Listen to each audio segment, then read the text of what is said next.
the name of Almighty Allah, who is the most merciful and the most compassionate, who is the creator of the creators, who is the king of the kings. Hello dear students, I hope you're all doing well, safe and sound. Welcome to our new lesson. Grade 10 English book, Unit 9, Lesson 2, Part 2, page 106. به نام یادای خداوند بخشاینده و مهربان. السلام علیکم شاگردای عزیز، امیدوار هستم که خوب، جور، صحت و سلامت باشین. خوش آمدین به درس جدید ما و شما. کتاب انگلیسی صنف دهم، فصل نهم، درس دوم، بخش دوم، صفحه 106 کتابتان. شاید بگوین که استاد ما خود صفحه 106 خوانده بودیم، اما با ادامه درس گذشته ما و شما است. بخش دومش است. متوجه باشین شاگردای عزیز. خب شاگردای نهایت عزیز، قبل از اینکه بریم و درس جدید خود آغاز کنیم، چه خوب است که یک مرور کوتاهی داشته باشیم به درس گذشته خود. In the previous lesson, dear students, we have studied one section, and that section was grammar. شاگردای نهایت عزیز، ما شما در درس گذشته در بخش اول یک بخش را آموختیم و بخش دستور زبان بود. واقعا درس هایی را که ما شما در درس گذشته خواندیم، درس های بسیار مفید بود، بسیار درس های کاربردی بود.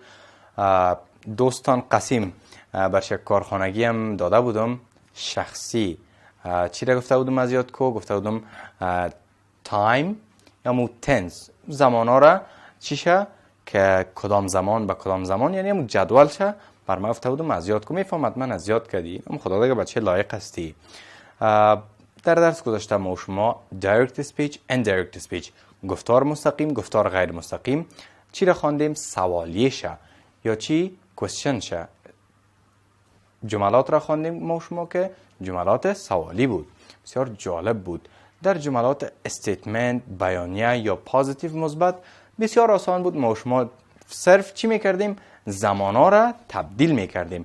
مثلا زمان simple present tense می بود، به چی تبدیل میکردیم؟ simple past tense. زمان حال ساده باز چی؟ گذشته ساده تبدیل میشد. چی بود؟ بسیار آسان بود، مگرم زمانی که بحث question یا بحث جملات سوالی پیش میشد، ما شما کمک به جنجال مواجه میشدیم که حال چی کنیم. ما شما کلمات داشتیم مثل whether، if، درست؟ مثلا ما شما داشتیم که asked، درست؟ inquired، مثلا داشتیم questioned. این چی بود؟ این ورب های یا فعل های بود که ما شما میتونستیم استفاده کنیم. به خاطر چی؟ به خاطر از اینکه ما شما چی کنیم؟ از کس سوال کنیم، یعنی سوال کس را ما شما چی کنیم؟ گزارش بدیم یا ریپورت کنیم. خب به هر صورت شاگردای نهایت عزیز، این بود چی؟ یک کوتاه و مختصر درس گذشته ما شما که واقعا درس جذاب بود، واقعا درس دلچسب بود. یعنی شما شاگردای عزیز این باید بفهمین که direct speech and indirect speech، گفتار مستقیم و غیر مستقیم، یک بحث بسیار بزرگ است در زبان انگلیسی، یک بحث بسیار جامعی است که هر قدر ما شما بگوییم باز هم باید که دیگه هم بگوییم. واقعا نمیشه که ما شما به یک مثال دو مثال خلاصه کنیم، اما میشه که یک بیسیک انفورمیشن، یک معلومات اولیه را ما شما در مورد گفتار مستقیم و غیر مستقیم پیدا کنیم، بفهمیم، بدانیم که گفتار مستقیم چی است. قسمی که ما براتون معلومات هم داده بودم شاگرد عزیز، اگر به یاد داشته باشین. گفتار مستقیم و غیر مستقیم یکی از موارد مهم که استفاده میشه چی است؟ براتون مثال داده بودم، مثلا قادر یا مثلا قیس یا مثلا یاسر. یک شما میخواین که یک روز ترجمان شوین، درست؟ و direct speech and indirect speech، گفتار مستقیم و غیر مستقیم، بسیار مهم است زمانی که شما میخواین چی شوین؟ ترجمان شوین. این مثال هم براتون داده بودم. اگر کس شما را بگه که ترجمه کو گپ مرد، درست؟ شما ریپورت کردن نتونین، گزارش نتین، گفتار اونا را بر دیگه کس نقل قول نکنین، چی است؟ کار شما ناقص است، درست؟ همین گپ است. خب به هر صورت شاگرد عزیز، یک مرور داشتیم به درس گذشته خود که واقعا بحث بسیار طولانی است، یک بحث بزرگ داره. بریم ببینیم در درس امروز قرار است کدام موارد ما شما میخوانیم و یاد میگیریم. برای حمایت از ما چینل بیگم اکادمی را سابسکرایب کنید و سپس زنگوله را فشار دهید تا به تمام ویدیوهای درسی ما دسترسی داشته باشید و از آنها مستفید شوید. Dear students, in today's lesson we will study one section and that section is grammar. شاگردان نهایت عزیز، ما شما در درس امروز قرار است که یک بخش را بیاموزیم و او بخش دستور زبان است. ما شما به ادامه درس گذشته خود، به ادامه درس قبلی خود میخوانیم و یاد میگیریم. ما شما در درس گذشته سوالات مانده بود، بعض سوالات بود که ما شما را گفته بود که به indirect speech تبدیل کنین، اونا هم تو مانده بود و ما شما باید در درس امروز چی کنیم؟ ادامه بدیم و تبدیل کنیم. خب پس دقت میکنین، پنسل هایتون پیشتان باشه، قلم هایتون باشه که درس امروز مس نکنین و از دست ندین. خب شاگردان نهایت عزیز، کارخانگی هم براتون سپرده بودم، درست؟ به یاد دارم. کارخانگی رو هم میفهم دیگه انجام دادین، نام خدا شاگردای لایق هستین. حتما کارهای خانگیتان هم داخل میبینم. قلم، پنسل، کتابچه، همه چیز آماده، یعنی که بخیر درس خدا شروع کنیم. خب شاگردای نهایت عزیز، به ادامه درس گذشته ما شما درس خدا شروع میکنیم. Change the following questions from direct to indirect speech. گفته شده که سوالات ذیل را از گفتار مستقیم به گفتار غیر مستقیم چی کنین؟ تبدیل کنین. خب بیاین که تبدیل کنیم. پس ببینین example، مثال داده خود کتاب بر شما تکمیل کرده. The manager said, what are you doing? منیجر یا مدیر گفت که شما چی میکنین؟ این چی است؟ direct speech یا هم گفتار مستقیم. تبدیلش میکنیم، میگیم که the manager inquired what I was doing. منیجر یا مدیر چی کرد؟ از من پرسپال کرد، پرسید، یعنی از من پرسان کرد که من چی میکنم. He said to me, is he from Egypt? دقت کنین مثال بعدی را. He said to me, is he from Egypt? او بچه از من پرسان کرد که آیا او بچه دیگه از مصر است؟ ببینین میگیم که he asked me، درست؟ he asked me whether میتونیم استفاده کنیم. he asked me if هم میتونیم استفاده کنیم. he asked me if he was from Egypt. The police asked if he was from Egypt. به این طریقه میتونیم که چی کنیم؟ انجام بدیم و تبدیل کنیم. The police بجای he میتونیم بگیم the police asked if he was from Egypt. پلیس پرسان کرد. ببینید در بالا ضمیرش چی است؟ ضمیرش he است. he میتونه که پلیس باشه، میتونه که نجار باشه، میتونه که دهقان باشه. میگیم که پلیس چی کرد؟ پلیس پرسان کرد که اگه ای از کجا باشه؟ از مصر باشه. خب پیش میریم، دقت کنین شاگردای نهایت عزیز. جمله اول دقت کنین. My father said, what are you doing? پدرم ازم پرسید، یعنی پدرم گفت. ببینین my father said، پدرم گفت what are you doing؟ پدرم گفت که شما چی میکنین؟ این تبدیل میکنیم به چی؟ indirect speech یا گفتار غیر مستقیم. اولین مرحله دقت کنین که tense یا زمان چی است؟ زمان حال جاری است. present continuous tense، زمان حال جاری است. what are you doing؟ شما چی میکنین؟ به چی تبدیل میکنیم؟ indirect speech. به چی تبدیل میشه؟ به زمان گذشته جاری. میگیم my father asked what I was doing. my father asked what I was doing. پدرم از من پرسان کرد که من چی میکنم. گرفته شد؟ جمله دوم دقت کنین شاگردان نهایت عزیز. Where do you live? asked the stranger. کجا زندگی میکنین؟ یک آدم بیگانه پرسید. تبدیل میکنیم به indirect speech، میگیم که the stranger asked where I lived. The stranger asked where I lived. ببینین چی است؟ جمله ما شما تحت زمان حال ساده است، نیست زمان حال ساده. چی است؟ Where do you live؟ گذشته تبدیل میکنیم where I lived. The stranger asked where I lived. اما بیگانه یا stranger چی کرد؟ پرسان کرد که من در کجا زندگی میکنم. جمله سوم دقت کنین شاگردان نهایت عزیز. The policeman said to us, where are you going? پلیس چی کرد؟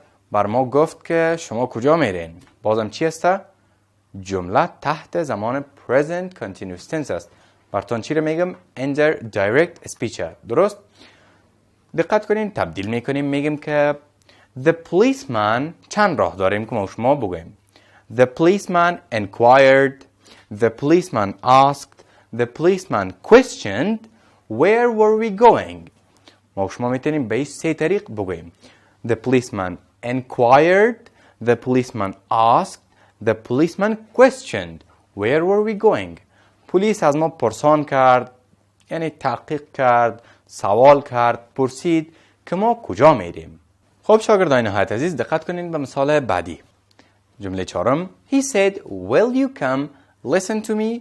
او بچه چی میگه؟ او بچه گفت آیا شما میایین که بر من گوش بتین؟ یعنی حتما میخوای که همراهتون قصه کنه، همراهش حتما میخوای که درد دل کنه. میگه آیا میایی که بر من گوش بتی، بر گپای من گوش بتی؟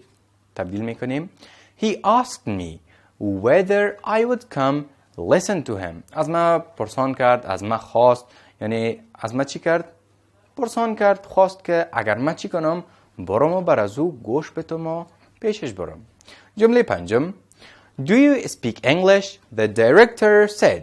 گرداننده چی گفت؟ گرداننده گفت که آیا شما انگلیسی صحبت میکنید؟ تبدیلش میکنیم The director asked me if I spoke English. The director asked me if I spoke English. گرداننده دایرکتور از من چی کرد؟ از من سوال کرد که آیا من میتونم که انگلیسی صحبت کنم؟ جمله ششم She said, how are you? او دختر گفت که چطور هستی؟ تبدیل میکنیم She asked how I was. She asked how I was. او دختر پرسان کرد که چطور هستی؟ جمله هفتم دقت کنین شاگرد عزیز. The teacher said, where is your book? معلم گفت کجاست کتاب شما؟ این تبدیل میکنیم به indirect speech یا به گفتار غیر مستقیم. The teacher asked me where my book was. تکرار میکنم. The teacher asked me where my book was. معلم از من پرسان کرد که کتاب تو کجا هست؟ جمله هشتم How much did you buy the jacket? My father said. پدرم گفت که جاکت چند خریدی؟ تبدیلش میکنیم به indirect speech یا به گفتار غیر مستقیم. My father asked me how much I bought the jacket. My father asked me how much I bought the jacket. پدرم از من پرسان کرد که ای جاکت چند خریدیم. و آخرین جمله رو دقت کنین. The shopkeeper said, did you like the jacket? دکاندار گفت آیا جاکت به دل شما است؟ آیا جاکت خوشتان آمد؟ تبدیلش میکنیم The shopkeeper asked me if I liked the jacket. دوباره میگم The shopkeeper asked me if I liked the jacket. دکاندار چی کرد؟ از من پرسان کرد که اگر من چی کرده باشم همین جاکت خوش آمده باشه. خب شاگردان نهایت عزیز 9 جمله بود که ما شما یک جای تکمیل کردیم و انجام دادیم. اگر کس سوال داره میتونیم که سوالتان پاسخ بدیم، اگر نداریم که بریم و درس امروز خود جمع بندی کنیم. سوال بفرما قیس سوال داری؟ مشنام استاد جمله اول را دوباره تبدیل کو. بسیار خوب دوستان می استادم جمله اول خود دوباره تکمیل کو. البته زمانی که من جمله اول تبدیل کردم دوستان he was not physically and mentally here in the class. He was physically in the class but not mentally. حتما روحن و جسمن در صنف نبوده، همونطور است روحش جای دیگه بوده، جسمش اینجا بوده. حتما کدام جای فکر میکرده و چرت میزده. خب به هر صورت جمله اوله براتون تکمیل میکنم. دقت کنید قیس عزیز. My father said what are you doing? پدرم گفت شما چی میکنین؟ تکمیلش میکنیم به indirect speech یا به گفتار غیر مستقیم. My father asked درست what I was doing. My father asked what I was doing. پدرم از من پرسان کرد که من چی میکنم. درست است؟ امیدوار هستم که مشکل حل گرفته باشه. قیس عزیز، پیش میریم شاگردای نهایت عزیز. درس امروز خود یک جنبندی میکنیم. شاگردای نهایت عزیز، ما شما در درس امروز یک بخش آموختیم و بخش دستور زبان بود که خواندیم و یاد گرفتیم. بریم به طرف کارهای خانگی. نوشته کنین change the following sentences into indirect speech. Change the following sentences into indirect speech. جملات زائل را به گفتار غیر مستقیم چی کنین؟ تبدیل کنین. جمله اول I am tired, he said. و بچه گفت که من خسته شدم، یعنی خسته هستم. جمله دوم Are you ready? The nurse asked Ahmad. Are you ready? The nurse asked Ahmad. نرس از احمد پرسان کرد که آیا تو خوب هستی؟ و آخرین جمله Who are you? She asked. دختر پرسان کرد که کی هستی؟ اینا رو شما شاگردای عزیز به گفتار غیر مستقیم حتما تبدیل میکنین. خب شاگردای نهایت عزیزی بود درس امروز ما شما. خدا کنه درس امروز یاد گرفته باشین. درس هایتان بخوانین، کارهای خانگیتان هم انجام بدین. تا درس آینده باز هم یکی دیگه خدا میبینیم. شما رو به الله یکتا و به همتا میسپارم. قبل از آغاز درس بعدی وقفه کوتاه میگیریم.